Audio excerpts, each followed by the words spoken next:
የጋለሞታ የሚባል አለባበስ አለ። ወጣቱ የጎደለው መኒ አይደለም። ጋለሞታ እንደዚህ ነው የሚያደርገው። ነፍሳትን ነው ከቤተ ክርስቲያን የምታውቀው። ጋለሞታ ተለከፍ እንዴት ትለክፈኛለህ እንዴት ትጠቅሰኛለህ ነው ትላለች አትል።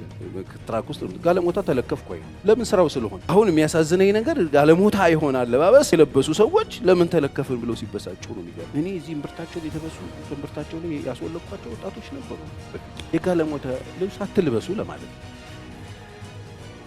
በጣም በተለይ በማያምኑ ሰዎች የምንከሰስበት በማያምኑ ሰዎች በተደጋጋሚ የሚነሳ ኢሹ አለ የአለባበስ ጉዳይ። ስለዚህ በአለባበስም እግዚአብሔር ፊት መቀደስ በአለባበስ በመቀደስ እግዚአብሔርን መፍራት ማሳየት አለ። አለባበስ በተቻለ መጠን ለክርስትና እምነት መከበር ምክንያት እንዲሆን ማድረግ መቻል አለ። እግዚአብሔርን መፍራት በአለባበስ ተቀድሶ አለባበሳችን የእግዚአብሔርን ስም እንዳያሰድብ አድርገን የምንኖርበት ማህበረሰብ በምንኖርበት ሶሳይቲ መካከል የእግዚአብሔር ስም በክፉ እንዳይነሳ አድርገን በመኖርም እግዚአብሔርን መፍራታችንን ማሳየት እንችላለን። ህብረተሰቡ ክፉ ነው ብሎ ህብረተሰቡ የማያምንበት ህብረተሰቡ ርኩሰት ነው ብሎ ህብረተሰቡ ኃጢአት ነው ብሎ የሚያምንበትና ህብረተሰቡ ውስጥ ያለ ቅቡልነት የሌለውን አለባበስ በማስወገድ በህብረተሰቡ ውስጥ በጤነኛ ሁኔታ በመመላለስ እግዚአብሔርን መፍራታችንን ማሳየት እንችላለን። በአለባበስ መቀደስ የጋለሞታ የሚባል አለባበስ አለ። በየዘመኑ ጋለሞታ ይቀያየራል ታውቃለህ። በሆነ ዘመን መጽሐፍ ቅዱስ ምሳሌ ምዕራፍ 7 ቁጥር 10 ላይ ሄዳችሁ ተመለከቱ። የጋለሞታ ልብስ የተገኘበት በተለይ አይምሮ ጎሎታል የተባለው ወጣት ታስታውስ። በቤቴ መስኮት ሆኜ ወደ አደባባይ ተመለከትኳል። ስመለከት ወጣቱን አይምሮ ጎሎት አየሁታል። ወጣቱ የጎደለው መኒ አይደለም፣ ውበት አይደለም፣ አይምሮ ጎሎት አየሁት። አይምሮ የጎደለውን ወጣት አየሁት። ከዛ በቤቷ መንገድ በሰፈሯ በኩል በእነሱ ሰፈር በሰፈሯ አቅጣጫ ወክ ያደርግ ነበር ይላል። ከዛ አንድ የጋለሞታ ልብስ የለበሰች ሴት አገኘችው። የጋለሞታ ልብስ የለበሰች ምናልባት እሱ የጋለሞታ ልብስ እኮ በሆነ ዘመን ደግሞ ተሽሮ የጋለሞታ መሆኑ ቀርቶ የቤት እመቤት ሊሆን ይችላል። በዚያን ዘመን ግን የጋለሞታ ልብስ የለበሰች ሴት አገኘችው። እቺ ሴት የወጣችው ይላል የጋለሞታ ልብስ የለበሰችው ሴት ነፍሳት ለማጥመር ነበር የወጣችው። ለምሳሌ 7 እዩት። የሴትዮዋ ንግግሯ አንደበቷ ላይ የሚፈሰው እንደ ማር የሚፈስ ድምፅ አለ። ወይኔ በጣም ነው ሰርፕራይዝ ነው ያረከኝ ሳስብ ምናምን ያለችው ሰውየውን እንዴት አርጋ ወጣቱን እንዳሞቀችው አንተን እያሰብኩ ላልኝ አሁን እያሰብኩ ነበር እኮ። ይገርምሃል አሁን ባህሌ ሩቅ አገር ሄዷል። ሙሉ በከረጥ ገንዘብ ይዞ ሄዷል። ሙሉ ጨረቃ እስኪው ድረስ አይመለስም። አሁን ወደ ቤት እንሄድ፣ በፍቅር እንርካ፣ ሌሊቱን እንተቃቀፍ፣ ደስ የሚል ሌሊት እናሳልፍ። አልጋችን ተነጥፏል፣ ከርቤው ምኑ ተነጥፎበታል፣ ላፉ ሽቱ አርከፍክፌበታለሁ ምናምን ብላ ማአት ነገረችው። እስኪ ስትድረስ ወጣቱ ዝም ብሎ ከዛ አይደል ግጥም አርጋ ሳመችው ይላል። እነዚህ ጋለሞታ ምናምን ፍረት የለም ታውቃለህ። ጋለሞታ ውሸት ምናምን እነሱ ጋር ነው። ውሸትን እውነት አድርገው ማውራት ይችላል። የጋለሞታ ልብስ አትልበሱ ለማለት ነው። የጋለሞታ ልብስ የለበሰች ሴት ነበር። ስራዋ ደግሞ ነፍሳት ማጠመድ ነው። ዛሬ ቤተክርስቲያን አካባቢ እሱ ባይሆን እሱ ትተን በስነ ስርዓት በመመላለስ እግዚአብሔርን መፍራታችን ማሳየት እንችላለን። ባለፈው እንዳልኳችሁ እግዚአብሔርን መፍራት ወንበር እያለ መሬት መቀመጥ አይደለም። እግዚአብሔርን መፍራት መጥመልመል አይደለም። እግዚአብሔርን መፍራት አጉል የሆነ ጎባጣ ምናምን አይደለም።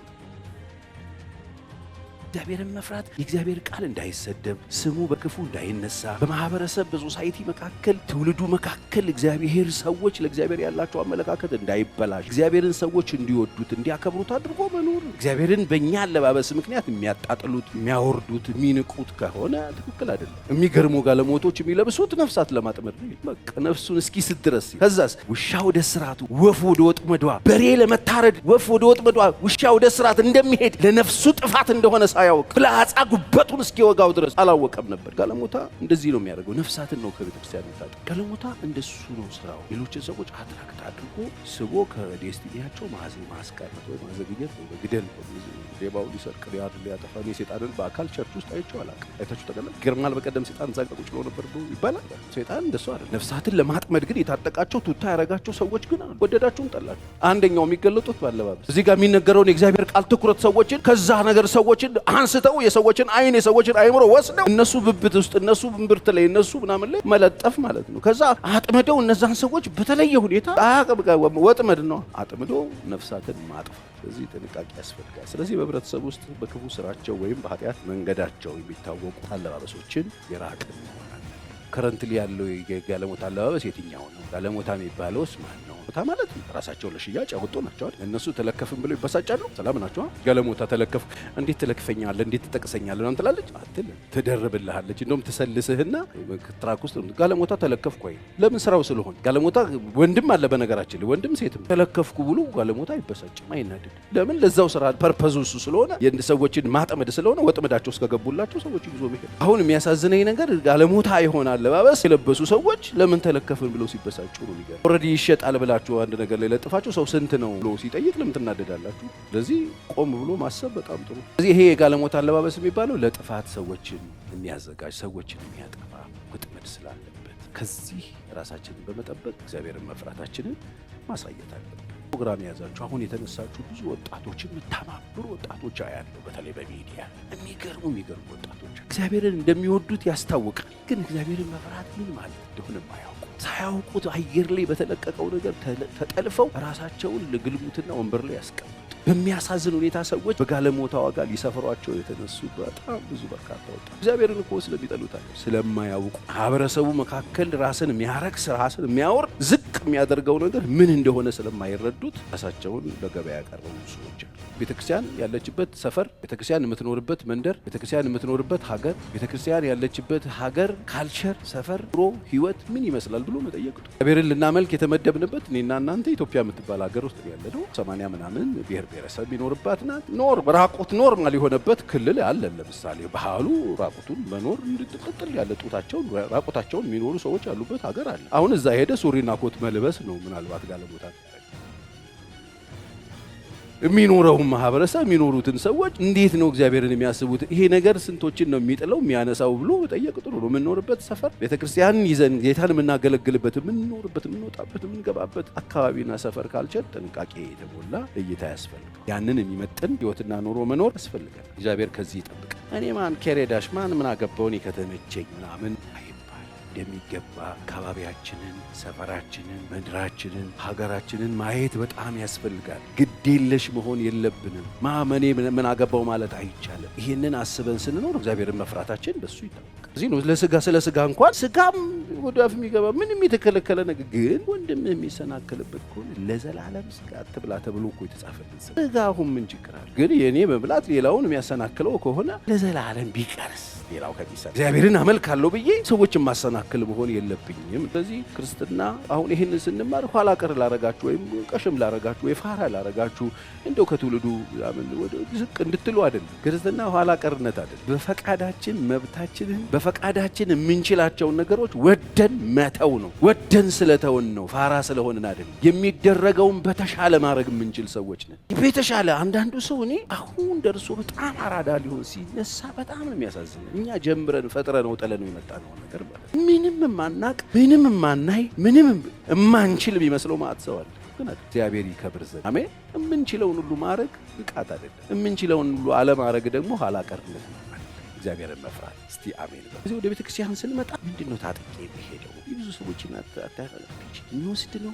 ሰው እግዚአብሔርን እንዳያመልክ የሚከለክል ነው። ሌላ ሰውን የረብሸው ይሆን ብሎ ማሰብ እግዚአብሔርን መፍራት ዋናው ውስጤ ነው ምና ይላል ሰው። አይ እንደሱ አይልም መጽሐፍ ቅዱስ። ባለባበሳችን ለእግዚአብሔር ሆን ብለን የምንተወው መቅደም ወደ ቤተክርስቲያን ስንመጣ ወደ ጸሎት ቦታ ስንመጣ ተጠንቀም የምንመጣ ምን ችግር? ይሄ ሃይማኖተኛ ነው ይላል አለ። አሁን እንደው እንደዚህም እየተነገረ ተርፈን እንደው እግዚአብሔር ፊት እግዚአብሔር እኮ ራቆትህንም ነው የሚያቀህ ታውቃለህ። የተከፈተ መጽሐፍ ነው። አሁን ስለ ልብስ የምናወራው ስለ እግዚአብሔር አይደለም። በዙሪያችን ስላሉ ስለሚኖሩ ሰዎች ነው። በእኛ ኑሮ፣ በእኛ ህይወት፣ በእኛ ወጣት፣ በእኛ አገባብ፣ በእኛ አለባበስ እግዚአብሔርን ስሙም እንዳይሰደብ ነው እያወራ ያለው እግዚአብሔር እንጂ እግዚአብሔር እኮ እርቃናችንን ነው የሚያውቅ። አገባብ ነው መመላለስ ያለብን። በአገባብ በመመላለስ በስርዓት መመልበስ፣ በስርዓት በመውጣት፣ በስርዓት በመግባት እግዚአብሔርን መፍራት ነው። ካለም ርኩሰት መጠበቅ ራስን እግዚአብሔርን ለመምሰል ማስለመድ ኑሮ ይበቃኛል ማለት እግዚአብሔርን መፍራት ነው። ኑሮ ይበቃኛል ማለት እግዚአብሔርን መምሰል እጅግም ማትረፊያ ነው ተብሎ ስለተጻፈ ኑሮ ይበቃኝ ብለን ካለም ርኩሰት ራሳችንን ጠብቀን እግዚአብሔርን እየወደድን እየወደድ ነው አካባቢያችን ለሚኖሩ ሰዎች እየተጠነቀቀን ስንኖር እግዚአብሔርን መፍራት አካባቢያችን ላሉ ሰዎች ለኑሯችን ለቤተሰቦቻችን ለወንድም ለእህቶቻችን ሳንጠነቀቅ እየጨፈላለቅን እኔ ደስ የሚለኝን እያረኩ ኬሬዳሽ ብለን የምንኖር ከሆነ እግዚአብሔርን እየፈራ ነው አይደል? መጽሐፍ ቅዱስ የእግዚአብሔር ስምና ትምህርት እንዳይሰደብ ይላል። በተለይ ለሴቶች ደግሞ በደንብ ነው የተጻፈው። ወንዶች አያስፈልጋቸውም እያልኩ አይደለም። እኔ አሁን አንዳንድ ውጥርጥር ብለው እኔ አሁን ዝም ካልነው እኔ ነገር ኤአይ ነው ወይስ እውነት ነው የማየው? አፍሪካ ውስጥ አይታችሁታል? ኤአይ ነው ወይስ ነው አይደል? ጉርድ ቀሚስ ምናምን ሂል ጫማ ምናምን ወደዛ ነው የሚኬደው። እመኑ።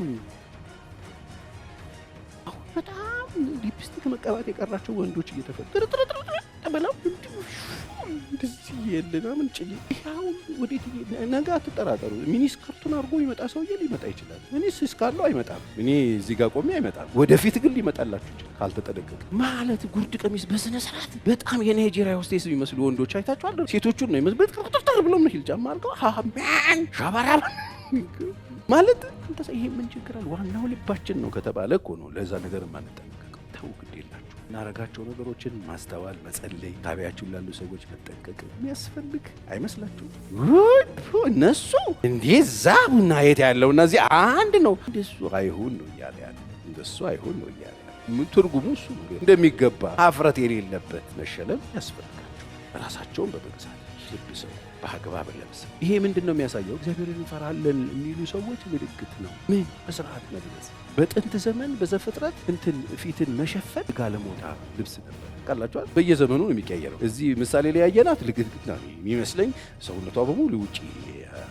ዘፍጥረት ላይ ግን ስትሄዱ ፊትን መሸፈን የጋለሞታ ምልክት። ስለዚህ አንድ ሰው በጣም ቆንጆ ልብስብስ ስላረገ አንድ ሰው ከታች እስከ ላይ ስለተጆበነ ሳይሆን ማህበረሰቡ ጋር የሚቀበለው ነው የማይቀበለው፣ ማህበረሰቡ የሚያወግዘው ነው የሚቀበለው ነው።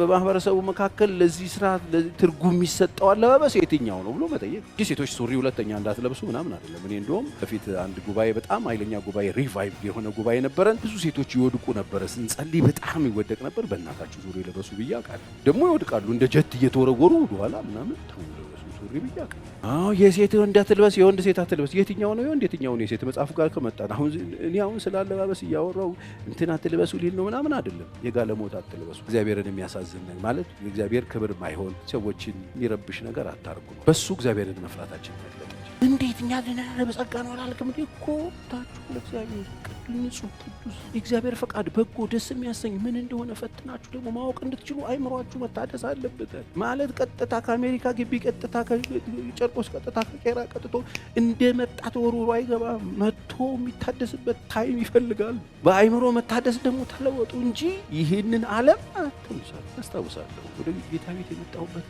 ሰሞን ላይ ቤተክርስቲያን በር ላይ ቆሙ ማስቲካ የሚያስተፉ የቤተክርስቲያን አሸሮች ነበሩ። ሌላ ሰው ስለሚረብሽ በኳየር ቀሚስ እንዲየገለቡ ሱሪ የለበሱ ሴቶችን ከመድረክ ሲያስወርዱ ያስጠባይ እኔ በብረቱ የቤተክርስቲያን ፓስተር ሲያስወርዱ ይቻል ነው ነው ሻሽ ታዝበው በስነ ስርዓት ያቺን ቢደረብተሪ ምናምን ነበር ማለት የነበራቸው ነገር ሴቶቹ ስለሚጠሏቸው ነው አይደለም። ማህበረሰቡ ዘንድ ሱሪ መልበስ ይወገዝ ስለነበር አሁን እንደውም ቀሚስ ለብሰሽ ቂንቂን ስትይ አንቺ ልጅ ብርድ ሽጉ እንዳይ ምናምን ይባላል። ታጠቂ በደንብ ጎረምሶች ያለበት አካባቢ ቀሚስ ለብሰሽ ምን ትሄጃለሽ ነው የሚባል። ለምን በቃ አሁን ሰው ያለበትን ሁኔታ ንቃቱን መረዳቱን ነገሩን የማይረብሽ ሆነ ማለት ነው። በፊትስ ይረብሽ ነው። እዚህ አካባቢያችሁን ብታዩ ጥሩ ነው። ይኸውላችሁ እህቶቼ በጣም የምትኳኳሉት በጣም የምትዋቡት አለ የሚባለውን ነገር የምታደርጉት ለባሎቻችሁ እንግዳ መጣ ሲባል ቆይ አቆሙት ብሎ ማለት ትርጉሙ ይሄ ምን ልብስ ይባላል? የጋለሞታ ነፍሳትን የሚያጠምድ ይኸውላችሁ። ይሄ መንፈስ ሰፈር አይመርጥም። ለትዳሮች ቤት ይገባል፣ ገስታት ቤት ይገባል፣ ወጣቶች ጋር ይሄዳል፣ የማይሄድበት የለም። ስለዚህ ጠንቀቅ ብለን እግዚአብሔርን ከፈራን አይቀር ሁለንተናችንን እግዚአብሔርን መፍራት ይሁን። አሜን በሉ እስቲ። አሁን ሲምፕል የሚመስል ነው፣ ትንሽ የሚመስል ነው፣ ግን በጣም ወሳኝ። ብዙ ትልልቅ ሰዎች በተለይ ደግሞ እግዚአብሔር መንግስት ውስጥ ትልልቅ ዋጋ የከፈሉ ሰዎችን እየረበሻ ያለ ምን እየተደረገ ነው፣ እንዴት ነው የሚሻለው እየተባለ ያለ በጣም ብዙ ወጣቶች ደግሞ አውቀው አይመስለኝም በእውነት ስለማያውቁ ተቀበለው እዚህ ድረስ የሚመጡ ሰዎች ነበሩ። እኔ እዚህ እምብርታቸውን የተበሱ ከእምብርታቸው ላይ ያስወለኳቸው ወጣቶች ነበሩ በፊት። የእውነቴን ነው። በጣም የሆነ ሹልሹል ነገር እምብርት በሳስተው ማለት ነው። ምንድን ማለት ነገር ማስተዋል